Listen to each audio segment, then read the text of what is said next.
Running probably isn't destroying your knees, but your running pattern might be. If you're over 40 and you've heard someone say running is bad for your knees, and if your knees feel sore, stiff, unreliable, or you keep getting little niggles every time you try to build your training, it's really easy to start believing that. But here's what I've learned after working with hundreds of runners and after running barefoot marathons myself and setting world records in endurance events. In most cases, running isn't the real problem. The real question is, how is your body handling load when you run? Because if your body can't share load well, your knees or your calves or your Achilles or your hips often become the place that pays the price. So in this video, I'm going to show you 3 things. Number 1, why knee pain is often not actually a knee problem. Number 2, the most common movement patterns that cause runners' knees, calves, Achilles, or hips to absorb too much load and why most solutions don't fix them. And number 3, how to rebuild your running so it feels lighter, more efficient, and more sustainable, especially if you want to keep running for years to come. Here's the shift I want you to make, and this is the most important thing in this video. Pain is the signal, not always the source. Your knee might be where you feel the problem, but the reason your knee is taking too much load might have nothing to do with the knee itself. It might involve your hips, your feet, your calves, your trunk, the way you're absorbing force, whether your body is using elastic recoil or muscular effort, whether one side is taking more than the other. Think of it this way. Your body is always solving the problem of running. Every single step, it has to absorb force, transfer energy, and push you forward. When that system is well organized, running feels light, smooth, and efficient. You feel like you're moving forward rather than fighting every step. But when the system is not well organized, when load isn't being shared properly, one area starts doing too much and it becomes the overworked part. And eventually it complains. For some runners, that's the knee. For others, it's the calf or Achilles. For others, it's the hip, shin, foot, or lower back. So no, running is not automatically bad for your knees. But running with a body that can't share load well, that can absolutely wear certain areas down. And that's the difference that changes everything. I want to talk about something that most running advice completely ignores. Running is not just a leg exercise, and it's not supposed to be purely muscular effort. Your body has a natural spring system. Tendons, fascia, elastic recoil. When it's working properly, your body absorbs force through one step and gives some of that energy back on the next. Think about what it feels like when running is going well. You feel light, you feel like you're bouncing a little, the ground is giving you something back. Like you're not fighting every step, you're working with your body. This is the spring system doing its job. Now think about what it feels like when running is not going well. Every step feels heavy. You feel like you're muscling through, your legs are doing all the work. Your calves grip, your hips feel stiff, your stride feels flat, and by the end of the run you feel beaten up rather than energized. This is the spring system not being used properly. And here's what's really interesting, and this is backed by research in gait retraining and motor learning. You can't just think your way back into better elastic recoil. You can't just tell your glutes to switch on during a run and expect it to change things. Your brain doesn't work that way under fatigue. What you actually need is to rebuild the movement pattern underneath so that the whole system starts to work differently, not just one muscle. When that happens, runners tell me things like, running feels lighter, I recover faster, I feel springier, I'm doing more volume and my body is handling it better. That's what's possible when the spring system starts working. Now I'm going to show you the most common movement patterns that I see that cause runners to break down. I'm not sharing this so you can perfectly self-diagnose from a YouTube video. I'm sharing this so you can start to understand that what you're experiencing is almost part of a bigger picture, and that picture can change. Pattern 1 is quad dominant or knee loading. This is one of the most common patterns I see. The front of the thigh does too much. The runner tends to drop onto the knee and land with the knee forward and bending there rather than the hip. And the body doesn't get enough contribution and the glutes behind them.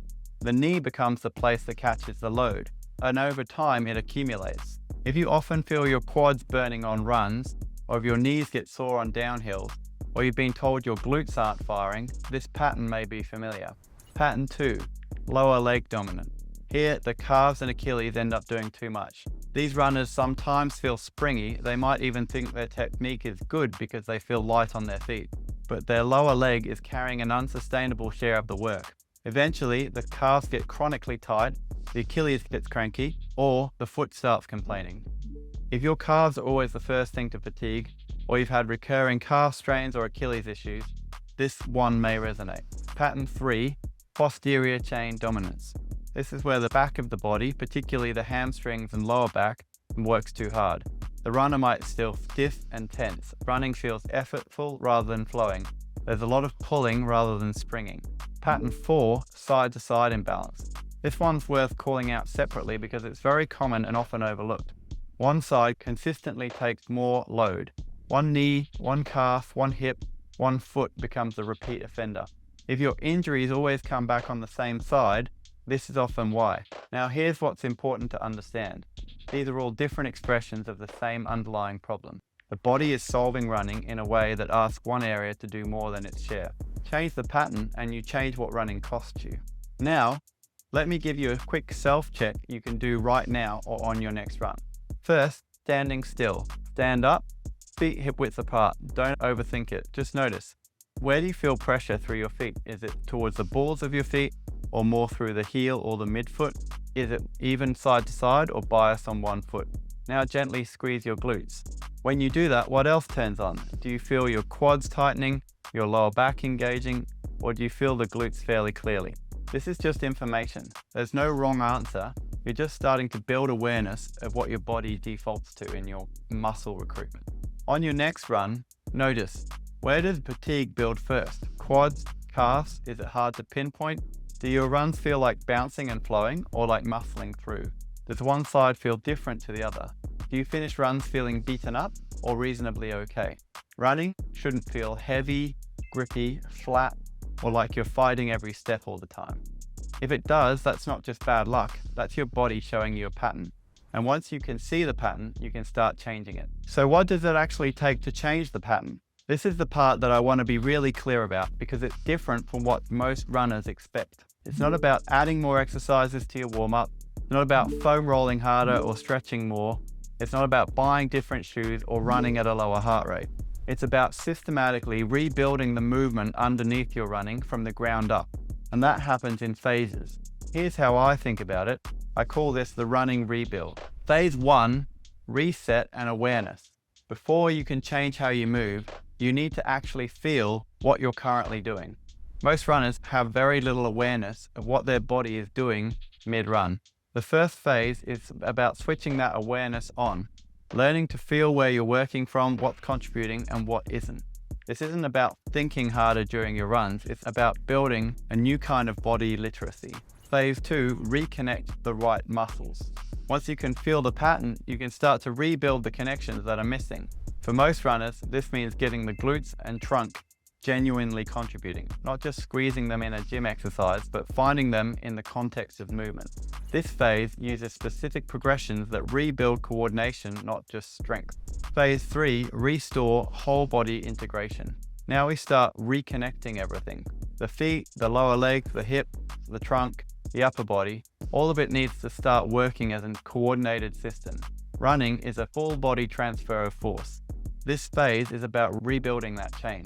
And phase 4, rebuild the spring. This is where the elastic recoil starts to return, where running starts to feel lighter, where the bounce comes back, when your body stops muscling every step and starts working with the ground. Phase 5, progress back into running. Only now do we start building load, distance, pace, and volume, but we're building on a different foundation, and that's why this time it holds. When a runner moves through these phases properly, the change is real and lasting. Not because they worked harder, but because they changed what their body was doing. I want to tell you about a few runners I've worked with. Justin had Achilles pain for 35 years. He'd seen physios, he'd done rehab, he'd rested it, he'd done all the calf raises, it always came back. Once we worked through his movement pattern and changed the way his body was loading, particularly the way his lower leg was doing too much because his glutes weren't contributing, he started running pain-free. Nancy came to me feeling beaten up and unsure whether her body could hold a marathon together. She didn't want to just finish Chicago, she wanted to run it well, feel strong and feel proud of it. We rebuilt her pattern and she ran the Chicago Marathon strong, happy and confident. Renee was 70 years old. He dropped 15 minutes off his regular running route without adding more volume, without pushing harder and without changing his training plan. He just ran more efficiently. His body was finally working with him instead of against him. And I've worked with ultra runners who had years of inconsistent training and recurring breakdown, who went through the running rebuild and came out the other side feeling durable and strong through big race fields for the first time. Here's what I noticed in all of these people. They don't just say, my knee hurts less. They say running feels different. It feels lighter, I feel more confident, I feel like I can actually do this. That's what changes when the pattern changes. So if you've made it this far, if any of this has resonated, I want to tell you what the next step looks like. The running rebuild is not a group program, it's not a generic training plan. It's a personalized process where we look at your movement, your pattern, your history, and build a pathway specific to your body and your running goals. I work with a small number of runners at a time. I'm not trying to scale this into something impersonal. This work requires real attention. If you're a serious runner, if you have real goals, if you're willing to invest in understanding your body properly, and you've recognized yourself in this video, the next step is to apply for a running pattern review. Here's what that involves. You fill out a short application, I look at your assessment and current running situation, and if it looks like I can genuinely help, I'll reach out to show you what working together would look like. There's no pressure, no pitch call where someone tries to close you, just a genuine look at whether this is the right fit. The link is in the description below.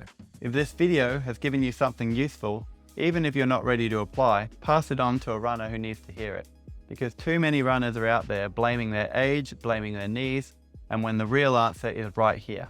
Thanks for watching. I'll see you in the next one.